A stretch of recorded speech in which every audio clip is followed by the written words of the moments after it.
Hello, welcome to the Storybook Shed. My name is Maya and I will be reading Cat in the Manger, written and illustrated by Michael Foreman. So get comfy, snuggle in and get ready to listen. Now, I've got nothing against cows. They may be a bit stupid and clumsy, bumping into each other as they do, but at least they are warm. On a cold night, they heat the old barn up a treat. And if I sleep in the manger, I don't get trodden on. It was really cold that night, I remember, a dusting of snow and bright, bright stars. So I was glad the old cows were there to keep me warm. I don't like goats much, always arguing and butting each other. Fidgets, the lot of them. It's difficult to get to sleep when there are goats around. Of course, I'm not meant to sleep. I'm supposed to be catching mice. Don't talk to me about donkeys. I can't stand donkeys.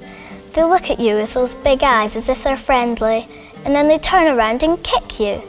You have to watch out when there are donkeys around. Fortunately, we don't normally have to put up with donkeys in the barn. But this night, just as the barn was getting nice and warm, the door flew open and there was a man and a woman in a flurry of snowflakes with, you've guessed it, a donkey. The donkey did the usual donkey thing, looking all meek and mild and doing his big eye thing, but he wasn't fooling me. I kept out of the way, safe in the manger. The man pulled some fresh straw down from the loft and made a bed for the woman in the corner furthest from the door. She didn't look too well. She cried out once or twice, but the man hugged her and the donkey went even more dewy-eyed. I just minded my own business. Then I heard a baby cry. That's all we needed, a crying baby. The cows and the goats were all wide awake now, shuffling about and treading on each other's toes. Then I was tipped out of the manger. Then all the shuffling stopped. The baby wasn't crying. Everything was silent. It was as if all the animals had held their breath. It was as if the whole world had held its breath. And we all looked at the baby, and the baby looked at us. Then I heard sheep, bleating sheep. Typical. Of all the stupid animals in the world, sheep can be relied upon to be the most stupid. We could hear them coming closer and closer. And then, with an icy blast, the door flew open again, and in stumbled some shepherds and snowy sheep. The shepherds knelt on the mud floor and talked to the man and the woman and smiled at the baby. The camels were the last straw.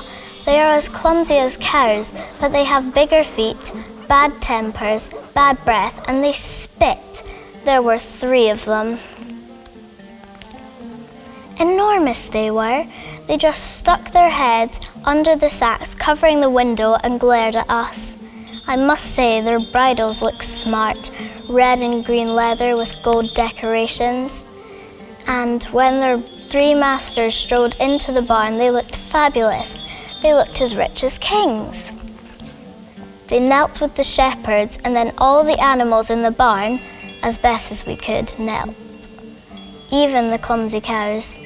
Above, I could see chickens and doves silent in the rafters, and when I looked behind me, I saw rows and rows of mice. Mice! Behind me! Their beady little eyes flickered from me to the baby and back again. Just this once, I thought, and turned my gaze back to the baby. The mice crept forward, past me, and scampered through to the front. It all seems a long time ago now. Soon everyone had gone. The shepherds with their bleating sheep, the rich men with their grumpy camels, even the man and the woman with their baby. I never heard of them again. Funny thing is, I haven't got a mouse since. I chase them occasionally just to keep up appearances, but I haven't had the heart to catch one. The end. I hope you've enjoyed your visit to the Storybook Shed. Until next time, bye.